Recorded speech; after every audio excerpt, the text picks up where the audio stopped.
listening. You are tuned into Speak podcast by Sunbeam School, Ballia.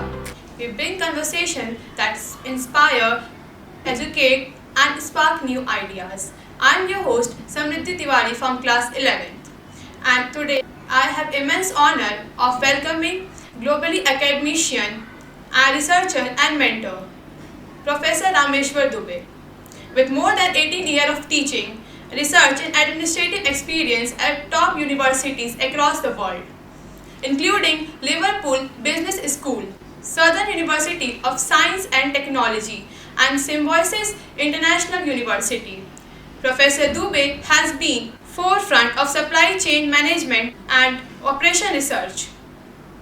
He has not only mentored doctoral and MBA students, but he has also played a key role in developing modern academic programs and in some of in world leading journals.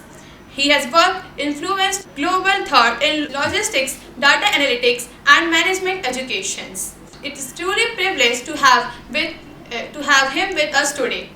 And as we dive into his journey, his insight, and his vision for the future.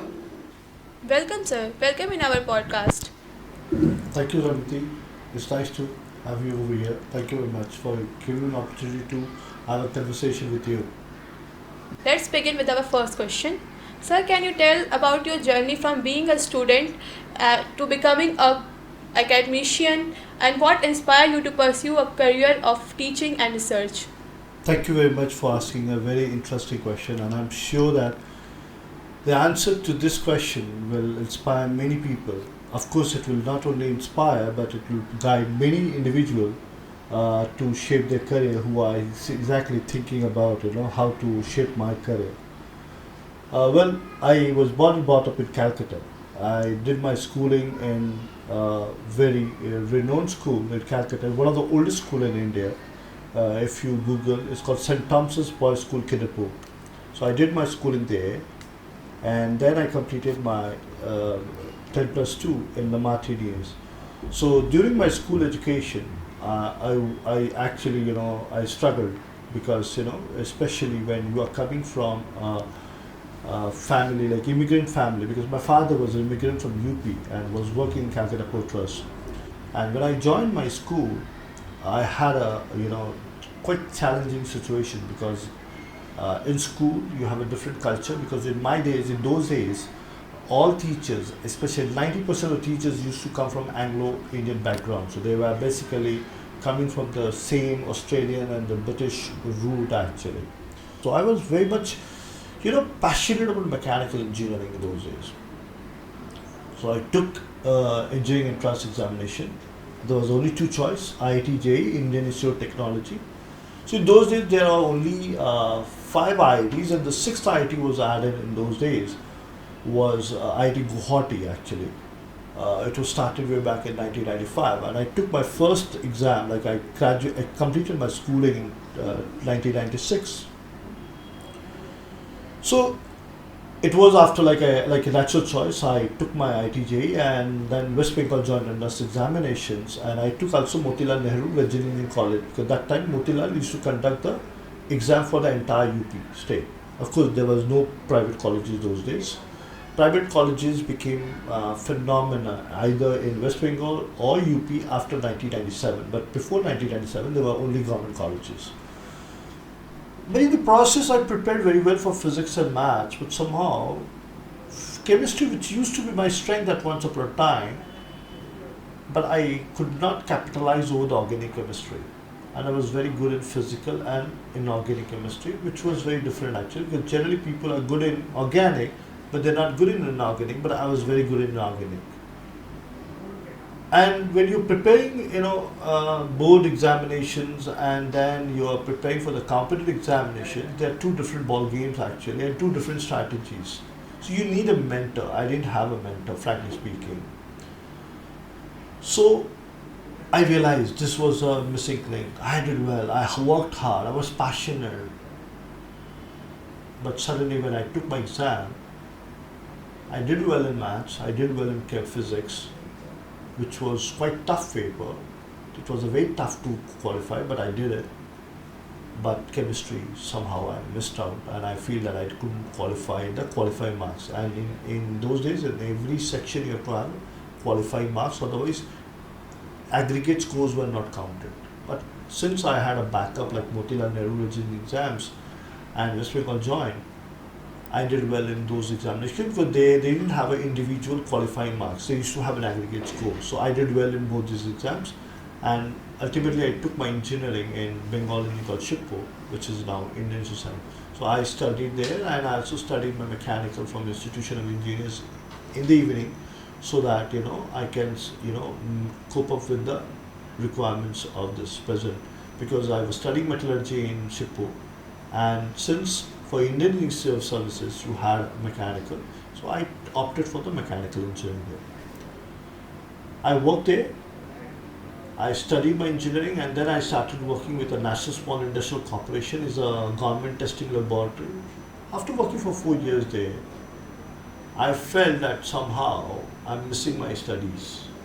So many people told me that why don't you go for part-time MBA, executive MBA, but my heart was not prepared actually, because I felt that that okay, part-time MBA was an option at that point in time, because if you really want to protect your job and then you want to pursue education, that was the best option. But I wanted something different, because after working for 4 years, I felt that I'm not challenging myself intellectually, and I was like feeling like I'm getting bogged up and becoming slave of my own comfort zone actually. So I was somehow within my comfort zone, and I felt intellectual drive at that point of time that I need to move out from the shell, otherwise I will be within the cocoon. So I went out. I took a firm child decisions, and my father supported me, my wife supported me, because I was married at an early age actually, because coming from the Eastern UP, so though I was born and brought up in Calcutta, but you are coming from a traditional mindset, and being the eldest son, so for them marriage was just like it's like a game, it's a social this one, but that didn't stop me actually. Then I joined my master's program in industrial engineering and management at Motilal Nehru National Institute of Technology. That time it was RC, and then it became NIT Allahabad for the first time.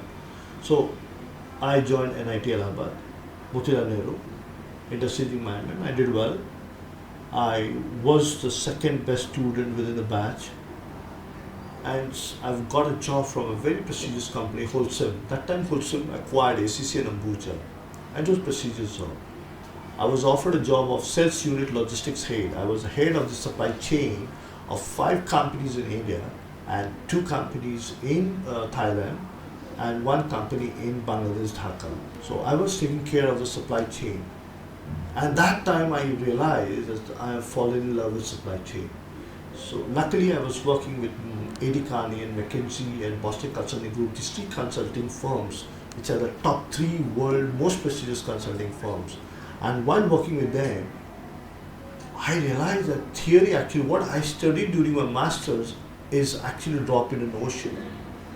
In reality, actually, supply chain is vast, and I was not taught that much. Luckily, one of the consultants in A.T. Carney in those days was a person hailing from the Bihar. He did his BTech from IIT Bombay. He was from Gaya. He did his BTech from IIT Bombay, gold medalist. He did his MBA from IIM Ahmedabad, and then he was working with A.T. Carney. So he told me that, Rameshwar, do you know the supply chain textbook Sunil Chopra? And I was not knowing. He said, why don't you buy that textbook and read the chapters? You'll find that what we practice today, they are mentioned in those chapters, and frankly speaking, it was true. I bought the book. After working, entire day, every night I used to go in my home, and I used to practice the problems. My office provided me desktop. Those days, the assistant managers were not provided with a laptop. So I bought my laptop on EMI, because in those days, my salary used to be around 30,000 per month, and laptop used to cost 70,000 rupees, which was very costly. So I bought a laptop of my own, and I used to practice. And then things have started changing for me. Then office were very impressed with me, and they decided that they will send it to me Zurich, actually Switzerland, because Helsing headquarter was in Zurich.